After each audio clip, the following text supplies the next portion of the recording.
Hi guys, welcome back to Taste Buds PH, and today we are going to cook spicy buffalo chicken wings. So let's start.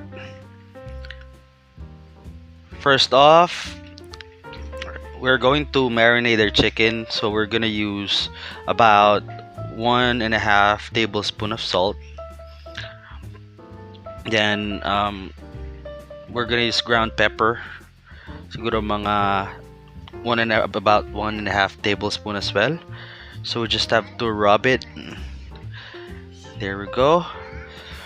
And to add some flavor, maglalagay din tayo ng chili powder. Right, so let's just make sure na evenly rubbed yung salt, pepper dun sa chicken. Okay, then for our breading, we're going to use 200 grams all-purpose flour. We also put there 100 grams cornstarch, about 2 tablespoons cayenne powder.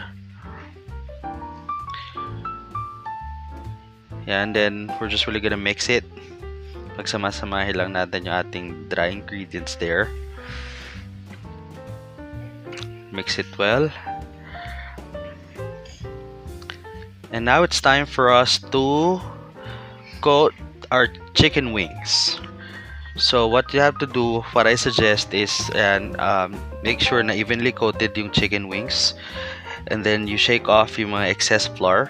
You can also try to press the chicken wings dun sa mixture natin.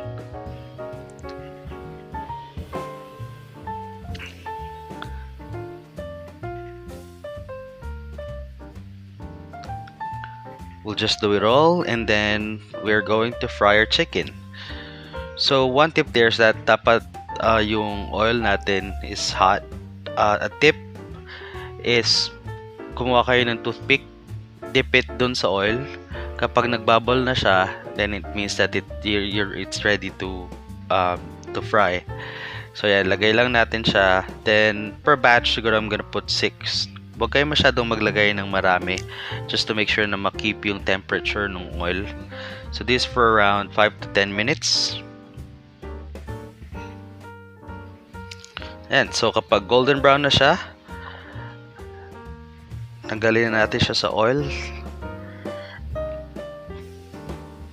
So I'd rather use paper towels just to drain the excess oil from the chicken. There we go.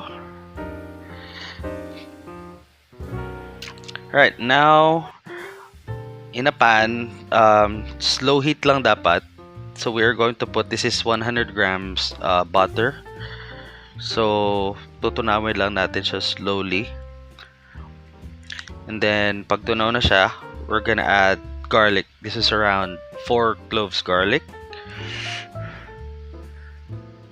I want to make it so garlicky, so yan.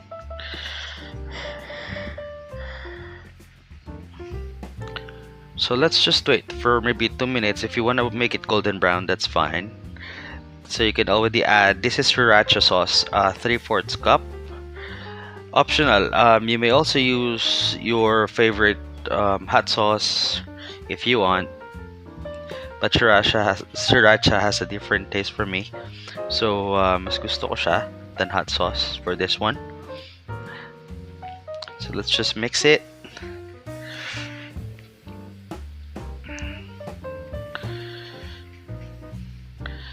Then we are going to put paprika.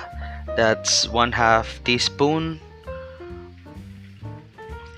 If you would see, gaganda yung color nung mixture natin because of the paprika, and it adds some flavor.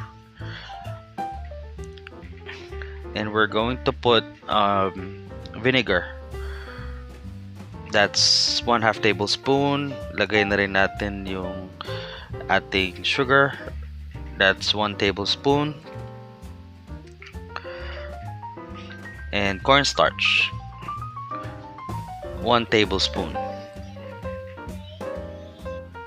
So para sa kompletong listahan ng ating ingredients, just check the description box. Alright, so kapag nakuha nyo na yung desired thickness nyo, laluto na yung cornstarch and the sugar melted, then we can already add our fried chicken wings dun sa ating sauce. So, haluin lang natin ng maigi. Make sure na well-coated yung ating chicken wings. And then, you can already serve it. So sana guys, matry nyo tong recipe namin. This is our spicy garlic buffalo chicken wings.